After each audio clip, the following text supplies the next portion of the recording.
ভাইরা আমার, সারা দুনিয়ার দিকে তাকাইয়া দেখো, সারা পৃথিবীর বেঈমানগুলা এক প্ল্যাটফর্মে চলে আসছে। মুসলমান দুনিয়াতে রাখবো না, মুসলমান বাঁচার অধিকার নাই, মুসলমানের প্রভুটা খাইয়া মুসলমানের সাথে এমন বিরুদ্ধাচরণ করা। কয় বাড়িওয়ালার বাড়িতে থাকিয়া বাড়িওয়ালার সন্তানকে অত্যাচার করার মতোই। জোরে জোরে বলেন ঠিক না বেঠিক?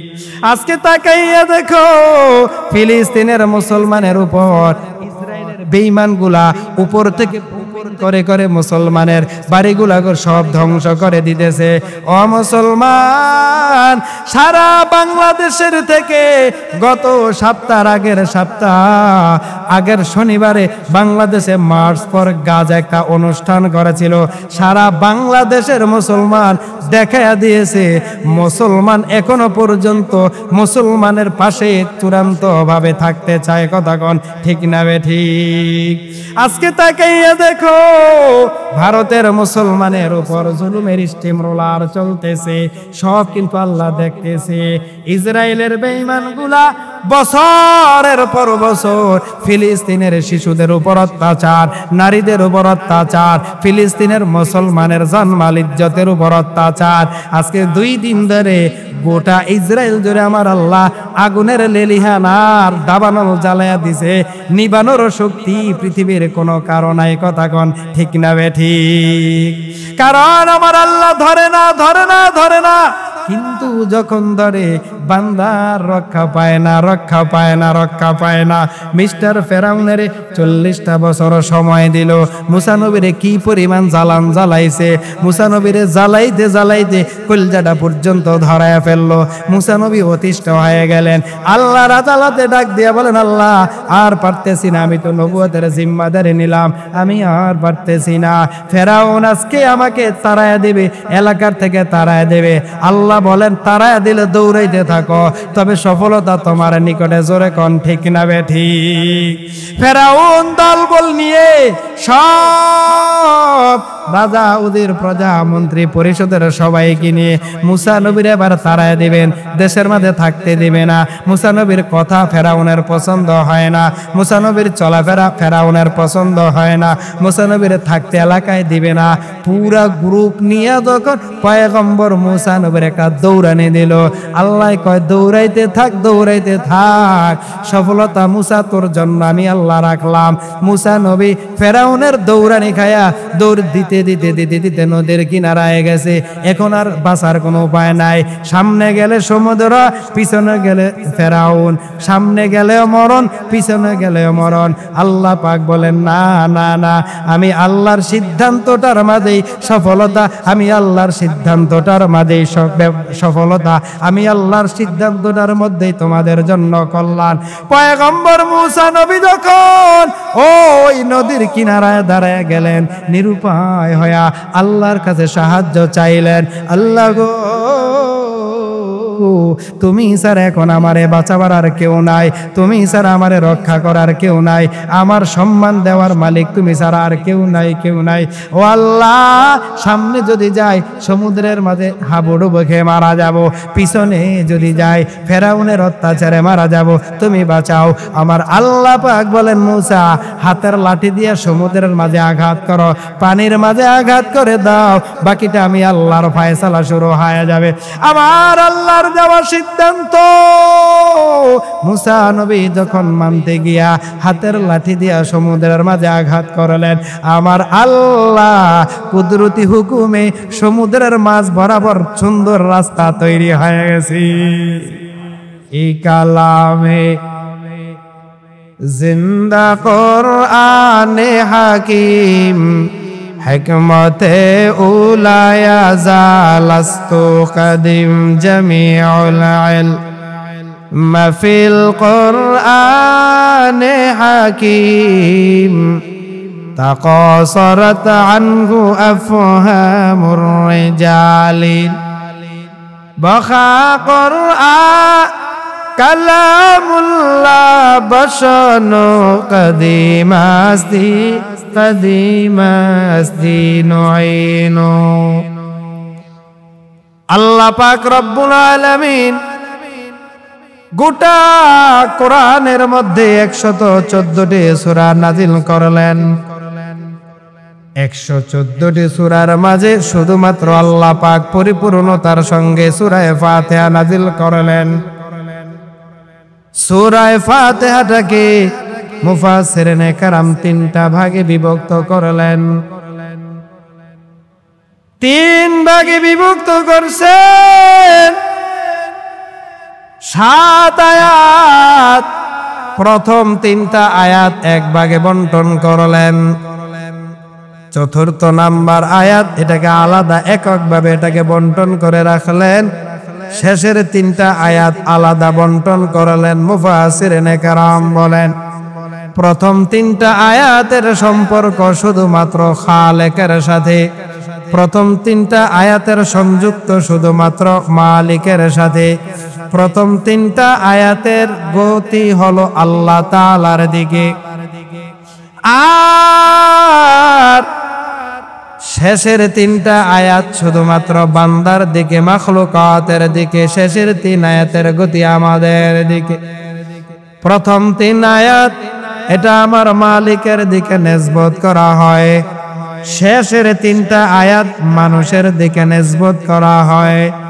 মাঝখানের 4th নাম্বার আয়াত ওটা খালেক আর মাখলুক দুই দিকে এটার নিসবত। জোরে বলেন সুবহানাল্লাহ। আল্লাহ পাক রব্বুল আলামিন জানা দেয় আমি আল্লাহ বড় মায়া করে তোদের সূরা ফাতিহাটারে দান করলাম রে বান্দারা। এই সূরা ফাতিহা নামক 7 আয়াত বিশিষ্ট সূরাটারে তোমরা গুরুত্বের সহকারে ব্যবহার করো। দুনিয়ার কোন মানুষ যদি পেটের রোগ সুস্থতার জন্য একটা পাত্রের মাঝে পানি নিয়া ওই পাত্রের পানির মাঝে আমার আল্লাহর নাজিলকৃত কোরআন থেকে যদি সূরা ফাতিহাটাকে 7 বার তেলাওয়াত করো, আলহামদুলিল্লাহি রাব্বিল আলামিন আর রহমানির রহিম মালিকি ইয়াউমিদ্দিন ইয়াকা না'বুদু ওয়া ইয়াকা নাস্তাঈন اهدنا الصراط المستقيم صراط الذين أنعمت عليهم غير المغضوب عليهم ولا الضالين। একবার তেলাওয়াত করলাম, এমন করে আবার দ্বিতীয়বার পুরা সূরাটারে তেলাওয়াত করব, এমন করে তৃতীয়বার আবার সূরাটারে তেলাওয়াত করব, চতুর্থবার, পঞ্চম, ষষ্ঠ, সপ্তমবার তেলাওয়াত করার পর কোন মানুষ যখন দম করা পানিটার মাঝে এবার নিজের দেহের সুস্থতার নিয়তে আল্লাহর উপর তাওয়াক্কুল করে যখন বক্ষণ করবে, পান করবে, আমার মদিনার নবী জানায় দেয় 7 বার সূরা ফাতিহা তেলাওয়াত করিয়া পানির মাঝে দম করে দেই পানিটা তুমি পান করবারে উম্মত, আমার রব তোমার পেটের বড় ধরনের সব রোগ দূর করে দিবি। ইয়া ইলাহি মুঝসে মুঝকো দূর কর, তাকে দেখো মুঝে में तुझे को एक नजर। या इलाही तो मेरा माबूद है, या इलाही तू मेरा रहीम है, या इलाही तू मेरा गफ्फार है, या इलाही तू मेरा कहार है। পুরা কোরআনটাকে আমার আল্লাহ গোটা দুনিয়ার সব মানুষের জন্য হেদায়েতের পথেও রাখলেন, ঈমানের লাইনে, সুস্থতার পথেও রাখলেন, রোগের লাইনে, সফলতার লাইনে রাখলেন, মানুষের দুনিয়ার জীবন চলার পথে। কোন মানুষ যদি বলে আমি আল্লাহ মানি, নবী মানি, কোরআন মানি, কোরআনের প্রত্যেকটা আদেশ নিষেধ আমি মেনে চলবো, আল্লাহর রাসূল বলেন তোমার জীবনে কোনোদিন ব্যর্থতা স্পর্শ করবে না। জোরে বলেন সুবহানাল্লাহ। পুরা কোরআনটার খুলো, পুরা কোরআনের মাঝে মাত্র দুইটা শিক্ষা আমার আল্লাহ আমাদের দিয়েছেন। কয়টা শিক্ষা? দুইটা শিক্ষা আল্লাহ আমাদেরকে দিয়েছেন। এক নাম্বার শিক্ষা জায়েজ, দ্বিতীয় নাম্বার শিক্ষাটা হলো না জায়েজ। এক কথায় আল্লাহ পাক একবার বলেন কোরআনটারে তোমরা ধরো, আবার বলেন কোরআনটারে তোমরা ছেড়ে দাও। জোরে কোন সুবহানাল্লাহ। এই দুইটা সবক পুরা কোরআনের মাঝে আল্লাহ আমাদেরকে শিখাইলেন। একবার ধরো, এরপরে ছেড়ে দাও। কোনটারে ধরবো? তাও বলে জায়েজটারে ধরো, হালালটারে ধরো, কল্যাণটারে ধরো, বৈধটাকে ধরো, নেকটাকে ধরো। অকল্যাণ দূর করে দাও, ব্যর্থতাকে তোমরা দূর করে দাও, নাজায়েজকে তোমরা দূর করে দাও। যেই মানুষ নাকি আমার আল্লাহর এই কোরআনটার দুইটা সবক সুন্দরভাবে পালন করে নেবে, আমার নবী বলেন কিয়ামতের দিন ওই উম্মতটাকে আমার আল্লাহ জান্নাতের উচ্চ মাকাম দান করে দিবেন। قال النبي صلى الله عليه وسلم من قرأ القرآن فاستظهره فأحل حلالا وحرم حراما أدخله الله الجنة وشفعه عشرة من أهل بيته كلهم قد وجبت له النار। আল্লাহর রাসূল বলেন আমার আল্লাহ এমন একটা কোরআন আমাদের দান করেছেন, এই কোরআনের মাঝে হালাল দিয়েছেন, হারামের পরিচয় এটাও আমার আল্লাহ কোরআনে দান করালেন। তবে কোন মানুষ যখন হালাল জিনিসটারে ধরবে, হারামটারে ছেড়ে দিবে, আল্লাহর নবী বলেন আদখালাহুল্লাহুল জান্নাহ, ওই উম্মতটা জান্নাতের মেহমান। না, একা একা জান্নাতে যাবে না, একা একা জান্নাতের মাঝে ওই বান্দা যাবে না। আল্লাহর নবী বলেন ওয়াশাফাহু আশরাতুম মিন আহলি বাইতিহি কুল্লুহুম কদ ওয়াজাবাত লাহুন নার। যারা নাকি কোরআনটাকে ধরবে হালাল ভাবে, হারাম জিনিসগুলাকে যারা চূড়ান্ত ভাবে ছেড়ে দিবে, এমন মানুষগুলা নিজেরাই জান্নাতের মেহমান। কয় একা একা জান্নাতে যাবে না। ওয়াশাফাহু আশরাতুম মিন আহলি বাইতিহি কুল্লুহুম কদ ওয়াজাবাত লাহুন নার। কোরআনের সঠিক জিনিসগুলো মেনে নেওয়া মানুষ যারা, এদেরকে আল্লাহ জান্নাত দিবেন।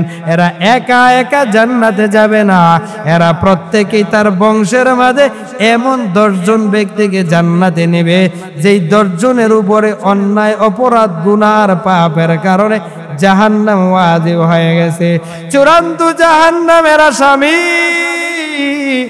এমন 10 জন ব্যক্তিকে কোরআনের সঠিক পালনেওয়ালা মালনেওয়ালা ব্যক্তিটাও জান্নাতের মেহমান বানায় দিবি।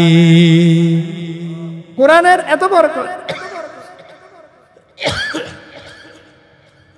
এত বরকত, এত পাওয়ার কোরআনের আল্লাহ দিয়েছেন। অথচ এই কোরআন আমাদের থেকে তেলাওয়াত পায় না, এই কোরআন আমাদের থেকে মূল্য পায় না, এই কোরআন আমাদের থেকে তাকে যথাযথ মর্যাদা পায় না। অথচ এই কোরআন পড়লে অন্তর পরিষ্কার হয়, গুনাহগুলো চলে যায়, দিলটা পাথরওয়ালা দিলটা আল্লাহ পাক পানির দ্বারা, রহমতের দ্বারা সঞ্চিত করে এটাকে নরম কোমল বানিয়ে দেয়। জোরে বলেন সুবহানাল্লাহ। সাহাবায়ে কেরাম বিপদে পড়তেন, তেলাওয়াতে বসে যাইতেন, অভাবে পড়তেন, তেলাওয়াতে বসে যাইতেন। আল্লাহর রাসূল বলেন কোন মানুষ যদি ফজর নামাজ আদায় করার পর আমার আল্লাহর কোরআনটা খুলিয়া সূরা ইয়াসিন তেলাওয়াত করে গো, যেই মানুষ নাকি ফজরের নামাজ আদায় করার পর সূরা ইয়াসিন তেলাওয়াত করবে, ওই মানুষের সন্ধ্যা পর্যন্ত তার দুনিয়াবি সমস্ত কাজের জিম্মাদারি আমার আল্লাহ নিয়ে নেয়। 5 থেকে 7 মিনিট লাগে সূরা ইয়াসিন তেলাওয়াত করতে। 7 মিনিট তেলাওয়াতের বিনিময়ে সারা দিনের জিম্মাদারি আল্লাহ নিয়ে নেয়। আমার যত কাজ, আমার যত প্রয়োজন, আমার যত চাহিদা, আমার যত আকাঙ্ক্ষা, আমার যত চাওয়া পাওয়া সব আল্লাহ পূরণ করে দিবেন। জোরে বলেন। অথচ 5 মিনিট 7 মিনিট সূরা ইয়াসিনের জন্য আল্লাহর মহব্বতে কোরআনের জন্য আমরা বের করতে পারি না, আমরা এমন কপাল পরা মুসলমান, কথা কোন ঠিক কিনা? আল্লাহ পাক রব্বুল আলামিন বলেন, আলহামদুলিল্লাহি রাব্বিল আলামিন, সমস্ত প্রশংসা শুধুমাত্র আপন রবের জন্য। প্রশংসা একমাত্র আল্লাহ পাবেন কেন?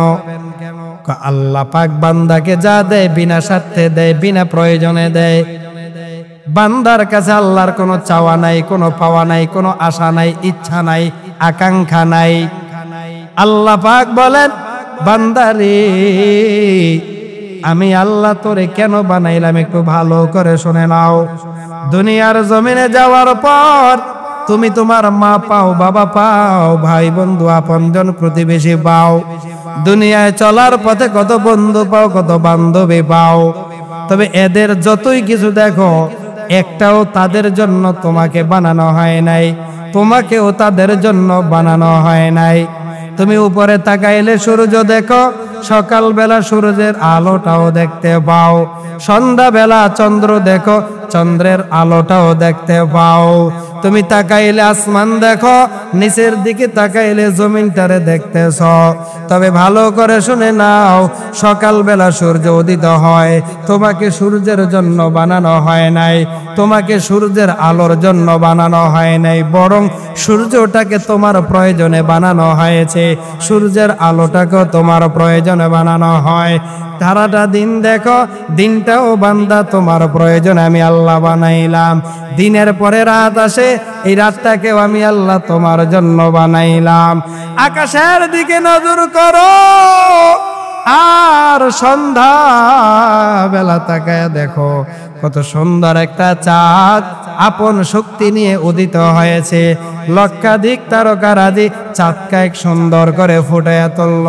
কয় আকাশের চাঁদ বলো, চাঁদের আলো বলো, তারকারাজি বলো, তারকারাজির ঝিমঝিম ঝিমঝিমি আলো বলো, প্রত্যেকটা জিনিসকে তোমার জন্য বানানো, তোমার প্রয়োজনে বানানো। দুনিয়ার সব কিছু, টাকা পয়সা, সম্পদ, ক্ষমতা, সন্তান, সফলতা, ব্যর্থতা, সব কিছু বান্দা তোমার জন্য বানানো হয়েছে। টাকার জন্য তোমারে বানানো হয় নাই, বরং টাকাটা তোমার জন্য বানানো হয়েছে। তোমাকে ব্যবসার জন্য বানানো হয় নাই, ব্যবসাটা তোমার জন্য বানানো হয়েছে। তোমাকে সম্পদের জন্য বানানো হয় নাই, বরং সম্পদ তোমার জন্য বানানো হয়েছে। তোমাকে সন্তানের জন্য বানানো হয় নাই, সন্তান তোমার জন্য বানানো হয়েছে। এক কথায় সব কিছু তোমার জন্য বানানো হয়েছে, আর তোমাকে শুধুমাত্র তোমার রবের ইবাদতের জন্য বানানো হয়েছে। জোরে বলেন সুবহানাল্লাহ। আমাদের আর কোনো কাজ নাই, আর কোনো চাওয়া নাই। আল্লাহ আমাদের কাছে কিচ্ছুই চায় না, শুধু চায় বান্দা কখন এসে আমি আল্লাহর কুদরতি কদমে কপাল ঠেকাবে, কখন তার জীবনে অর্জিত গুনাহ নিয়ে বিনয়ের সাথে তওবা করে গুনাহগুলো ক্ষমা চেয়ে নিবে। আমি আল্লাহ তৈরি আছি, বান্দা আসা মাত্রই তার জীবনের গুনাহগুলো মাফ করে দেবে। আল্লাহ যদি রহমতের দরওয়াজা খুলে রাখে, বান্দা যদি চলে আসে, আল্লাহ পাক বলেন ক্ষমা না করে আমি পারি না। জোরে বলেন সুবহানাল্লাহ। তিনি ক্ষমাশীল, তিনি ক্ষমাকে পছন্দ করেন, তিনি ক্ষমাকারীকে পছন্দ করেন, কারণ তিনি হলেন আল্লাহু গফুরুর রহিম। সূরা ফাতিহা প্রথম আয়াত। আমরা যখন নামাজের মধ্যে সূরা ফাতিহাটা তেলাওয়াত করার আগে তাকবীরে তাহরিমা বলি, আল্লাহু আকবার বলিয়া হাতটাকে বেঁধে নেই, নামাজের মাঝে আমরা দাখিল হয়ে গেলাম। এবার সানাটাকে পাঠ করিয়া আমার রবের প্রশংসা দিয়া যখন আলহামদু সূরার প্রথম আয়াত পড়া হয়, আলহামদু বান্দার জবান থেকে যখন শব্দটা উচ্চারণ হয়, আমার রব কুদরতি কণ্ঠের আওয়াজ দিয়া বলেন লিমানিল হামদ, ওরে বান্দা আলহামদু বললে প্রশংসা করে লিমানিল হাম, এই প্রশংসাটা কার জন্য করলাম? বান্দা বলেন লিল্লাহ। আমার আল্লাহ তখন আবার পুনরায় কুদরতি কণ্ঠের আওয়াজ দিয়ে বলেন, কে সেই আল্লাহ? বান্দা তখন বলেন, আল্লাহ গো, ওই আল্লাহ হলেন তিনি যিনি রব্বিল আলামিন। আমার আল্লাহ এবার বলেন, কে সেই রব? বান্দা এবার সেই রবের পরিচয় দেয়। এক নাম্বার পরিচয় দেয় আর রহমান আর রহিম। আমার আল্লাহ আবার প্রশ্ন করেন, কে সেই রহমান, কে সেই রহিম? বান্দা তখন নামাজের মাঝে বলে, মালিকি ইয়াউমিদ্দিন। বান্দা এবার যখন বলে মালিক ইয়াউমিদ্দিন, যিনি দুনিয়া খেরাতের মালিক, স্রষ্টা, যিনি দুনিয়া খেরাত তৈরি করেছেন, তিনার প্রশংসা করলাম। তিনার এক নাম্বার পরিচয়, তিনি একটা নাম রাখলেন, তার পরিচয় দেয়া রহমান। দ্বিতীয় একটা পরিচয় রাখলেন রহিম। এরপরে তার আরেকটা পরিচয় হলো মালিকি ইয়াউমিদ্দিন। এবার আল্লাহ পাক বলেন, কি চাও, কি চাও? বান্দায় কয়, না না না আল্লাহ গো, তোমার কাছে এখনো কিছুই চাই না, তবে একটা কথা বলার জন্য তোমার সামনে দাঁড়াইছি। জোরে বলেন সুবহানাল্লাহ। আমার আল্লাহ বলেন, এমন কি কথা, একটু তাড়াতাড়ি বলে দাও।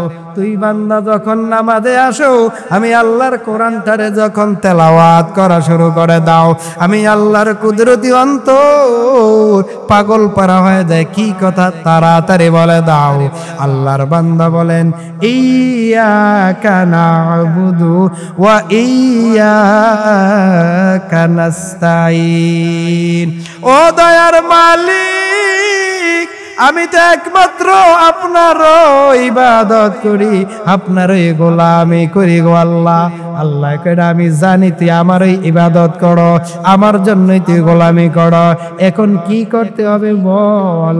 বান্দা তখন বলে, এখন তোমার কাছে একটা জিনিস চাই, তোমার কাছে একটা আবদার জানাই। আমার আল্লাহ বলেন, এমন কি চাওয়া, এমন কি আবদার, এমন কি আবেদন, এমন কি চাওয়া চাও, এমন কি আবদারের কথা তাড়াতাড়ি বলো। বান্দা এবার কাছে আমি হেদায়েত চাই, সরল সঠিক সহজ পথ চাই, তুমি আমারে হেদায়েতের পথটা দেখাও। আল্লাহ গো, তোমার দয়া ছাড়া হেদায়েত পথে আসা যাবে না, তোমার দয়া ছাড়া হেদায়েত পাওয়া যাবে না। আমার মদিনার নবী, রহমতের নবী, মদিনার নবী, উম্মতের কান্ডারি নবী, মদিনার নবী আল্লাহর আদালতে হাত মোবারক তুলে দোয়া করতেছে, আল্লাহ তুমি হয়তো আবু জাহেলকে কালেমার মালাটা দাও, অন্যথায় ওমরকে কালেমার মালাটা দিয়ে দাও। মদিনার নবী আমার আল্লাহর আদালতে দোয়া করতে দেরি হয়, আমার রব আমার রাসূলের দোয়া কবুল করতে দেরি করলেন না। হযরত ওমর এত বড় বীর বাহাদুর সিপাহসালা, ওমরের মতো সাহসী মানুষ তদানীন্তন সময় আরবের জমিনে আর কেউ নাই, কেউ নাই, কেউ নাই। হযরত ওমর গোটা আরবের মাঝে ঘোষণা করে দিল, আল্লাহর বান্দা কে আছো, মুহাম্মদের গর্দানটা আলাদা করে দিতে পারবা, আমি তাকে অঢাল সম্পদ দিব, অনেক সম্পদ তারে দিব, অনেক ক্ষমতার পাওয়ার তারে দিব, এলাকার মাঝ থেকে ধরে ধরে সুন্দরী নারী গুলারে তার জন্য আমি হাদিয়া দিয়া দিব, বিনিময় একটা জিনিস চাই, মুহাম্মদের কল্লাটা গর্দান থেকে আলাদা চাই। আবু জাহেলের এমন প্রস্তাব সবাই নাকচ করে দেয়, নাকচ করে দেয়, নাকচ করে দেয়। আল্লাহর বান্দা ওমর সাহসের সীমানা নিয়ে দাঁড়ায় গেল, আর বলে আমি চাই মুহাম্মদের গর্দান আমি আলাদা করে দেব। জোরে বলেন নাউজুবিল্লাহ। হযরত ওমর দাঁড়ায় গেছে, আমার মদিনার নবীর গর্দান মোবারক থেকে কল্লাটাকে আলাদা করে দিবে। আবু জাহেল, উতবা, সাহেবা, আরবের বড় বড় বেঈমানগুলা এবার সবাই তারে অঢাল সম্পদ দিয়ে দিবে ঘোষণা করে দিল। তবে যাতায়াতের জন্য সব সরঞ্জামা দিয়ে তার কাছে দিয়ে দেয়, তলোয়ার দিয়ে দেয়, বাহনটারেও যখন ওমরের সামনে দেয়। হযরত ওমর আমার রহমতের নবীকে হত্যা করার জন্য রওনা হয়ে গেছে। ওমর আমার নবীকে আর দুনিয়ায় রাখবে না, দুনিয়ায় রাখবে না। আমার মায়ার নবী, যেই নবীর মা নাই, যেই নবীর বাবা নাই, যেই নবীর বিপদের সময় আপন বংশের একটা মানুষকেও কাছে পায় নাই, এমন একজন অসহায় আমার নবীকে ওমর যখন চূড়ান্ত সাহস নিয়ে দাঁড়ায় গেল, আমার নবীকে দুনিয়ার থেকে দাঁড়ায় দিবে, আল্লাহ পাক রব্বুল আলামিন ওই দিকে ওমরের জন্য হেদায়েতের দরওয়াজা খুলে রাখলেন। জোরে বলেন সুবহানাল্লাহ। ওমর তরবারি নিয়ে দৌড়া দৌড়া আমার মদিনার নবীর দরবারে যাইতেছেন। পথিমধ্যে আল্লাহর একজন বান্দার সাথে ওমরের দেখা হয়ে গেল। ডাক দিয়া বলেন, ওমর কি ব্যাপার, এত রাগ অবস্থা, কোথায় যাইতেছ? রাগান্বিত হয়ে কোথায় যাইতেছ? ওমর বলে, কোনো কথা শোনার আজ আমার কোনো সময় নাই। তোমাদের ধর্মীয় গুরু মুহাম্মদের গর্দান থেকে কল্লা আলাদা করে দিব। ব্যাপার কি? কি এমন ক্ষতি তোমার করলো? ডাক দিয়া বলে, না, মুহাম্মদ আমার কোনো এক পয়সারও ক্ষতি করে নাই। শুধুমাত্র একটাই সমস্যা, মুহাম্মদ আমাদের ধর্মের বিরুদ্ধাচরণ করে, মুহাম্মদ আমাদের মূর্তি পূজার বিরোধিতা করে, সহ্য করে নিতে পারে না। আজকে চূড়ান্ত ফয়সালা নিয়ে মুহাম্মদকে দুনিয়া থেকে বিদায় করে দেওয়ার জন্য আমি ইচ্ছা করে ঘর থেকে বের হয়ে গেলাম। ডাক দিয়া বলে, ভাই, আমার নবীর গর্দান থেকে কল্লাটাকে আলাদা করার আগে তোমার ঘর আগে তুমি ঠিক করো, তোমার ঘরের মানুষ আগে তুমি ঠিক করো, তোমার ঘরটাকে আগে কন্ট্রোলে নিয়ে আসো। তেলে বেগুনে গরম হযরত ওমর ওই আল্লাহর বান্দাকে প্রশ্ন করলেন, কি ব্যাপার, এমন কোন খবর তোমার কাছে, আমি এটা জানি না। আল্লাহর বান্দা বলেন, তুমি যেই মুহাম্মদের গর্দান থেকে কল্লা আলাদা করার জন্য যাও, ওই মুহাম্মদের কালেমার মালা তোমার আপন বোন গলায় মালা হিসেবে নিয়েছে, মুহাম্মদের কালেমা পড়ে মুসলমান হয়েছে। হযরত ওমর এবার আমার নবীকে হত্যা করার পথ পরিহার করে আপন বোনকে হত্যা করার জন্য বোনের বাড়িতে রওনা হয়ে গেল।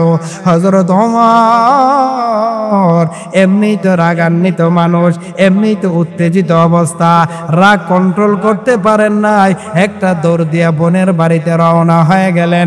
বোনের বাড়িতে যাওয়ার পর বোন যখন টের পেয়ে গেল আমার ভাই রাগান্বিত অবস্থা আমার ঘরের কিনারায়, ওনার বোন ঘরের দরওয়াজা বন্ধ করে ঘরের মধ্যে অবস্থান করতেছেন, ভগ্নিপতিটাও ঘরের মধ্যে অবস্থান করতেছেন।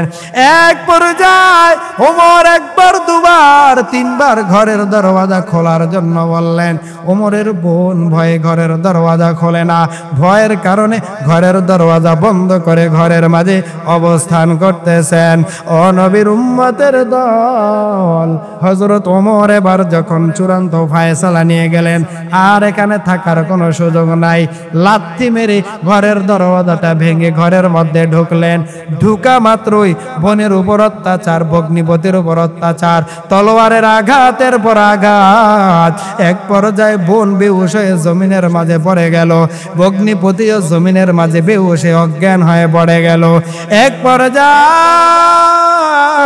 ওনার বোন সুস্থতার অবস্থায় যখন একটু দাঁড়াইলো, দাঁড়ানোর পর ডাক দিয়া বলে, ভাই আর আমার গায়ে অত্যাচার করিও না।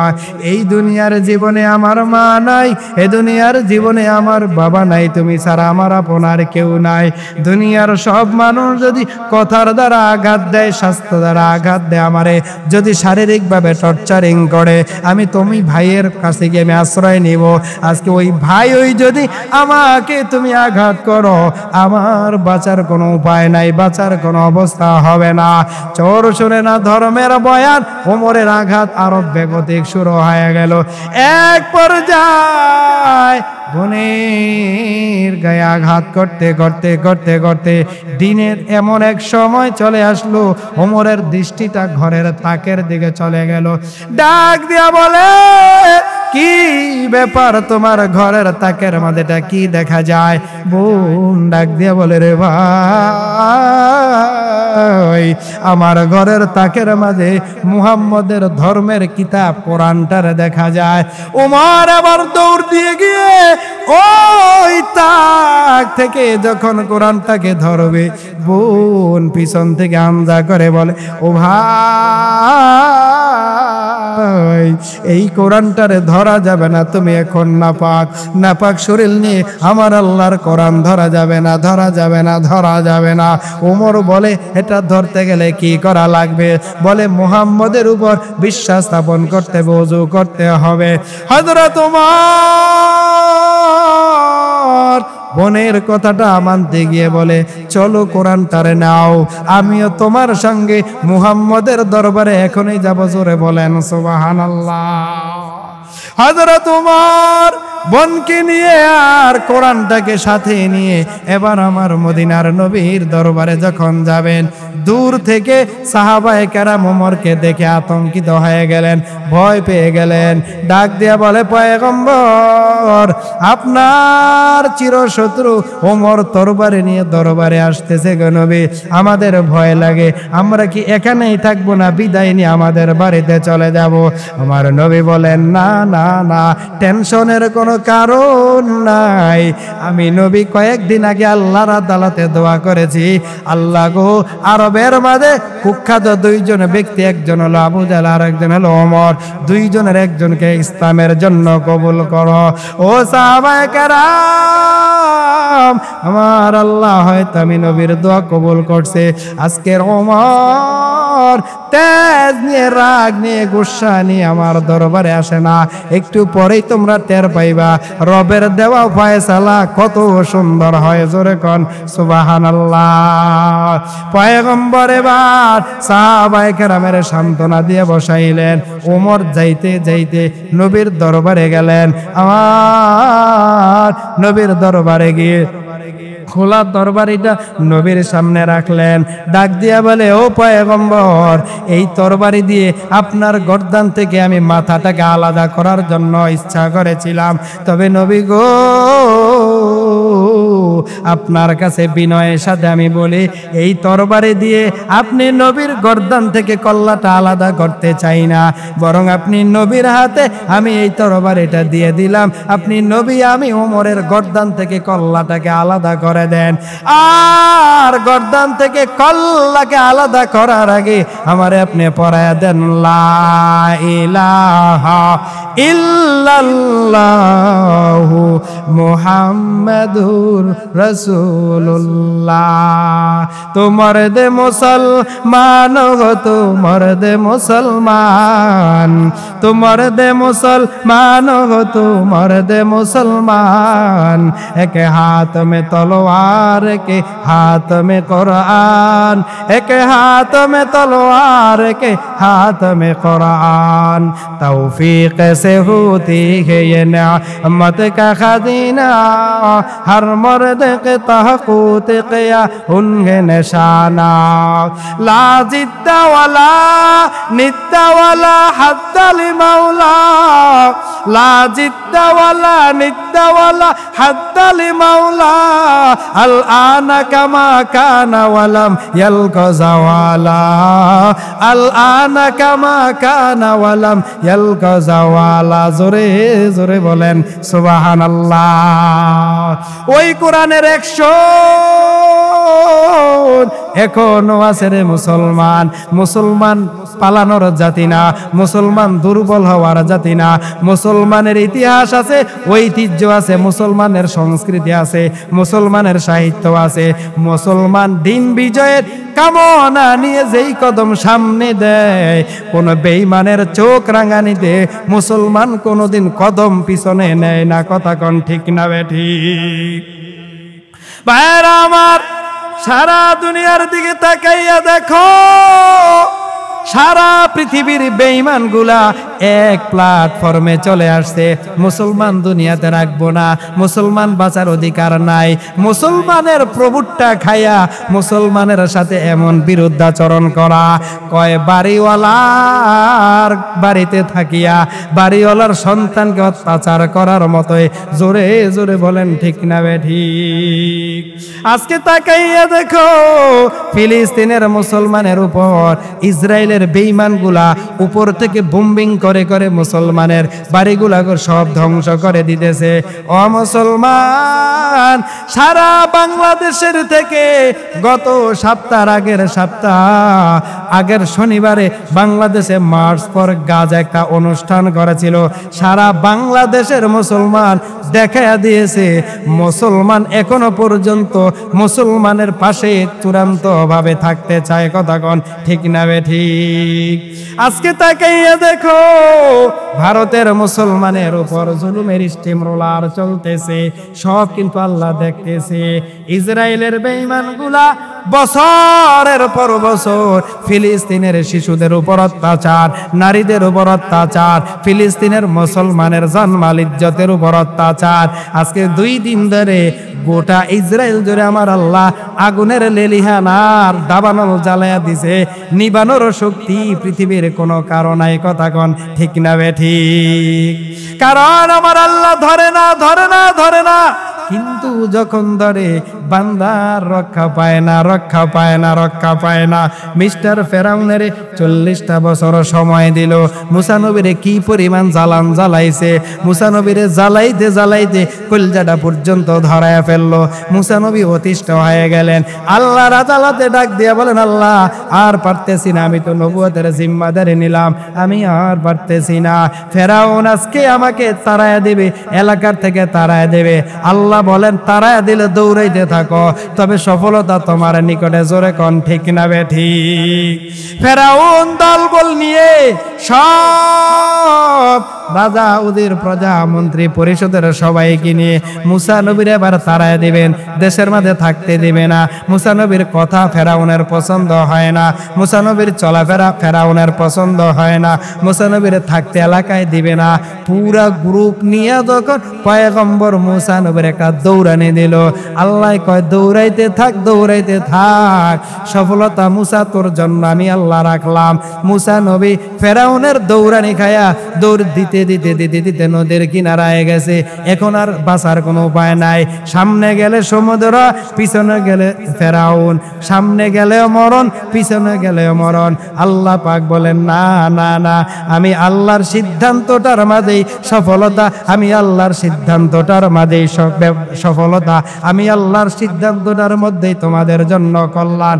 পয়গম্বর মুসা নবী যখন ওই নদীর কিনারায় দাঁড়ায় গেলেন, নিরুপায় হয়া আল্লাহর কাছে সাহায্য চাইলেন, আল্লাহ গো তুমি ছাড়া এখন আমারে বাঁচাবার আর কেউ নাই, তুমি ছাড়া আমারে রক্ষা করার কেউ নাই, আমার সম্মান দেওয়ার মালিক তুমি ছাড়া আর কেউ নাই, কেউ নাই। ও আল্লাহ, সামনে যদি যাই সমুদ্রের মাঝে হাবুডুবু খেয়ে মারা যাব, পিছনে যদি যাই ফেরাউনের অত্যাচারে মারা যাব, তুমি বাঁচাও। আমার আল্লাহ পাক বলেন, মুসা হাতের লাঠি দিয়ে সমুদ্রের মাঝে আঘাত করো, পানির মাঝে আঘাত করে দাও, বাকিটা আমি আল্লাহর ফয়সালা শুরু হয়ে যাবে।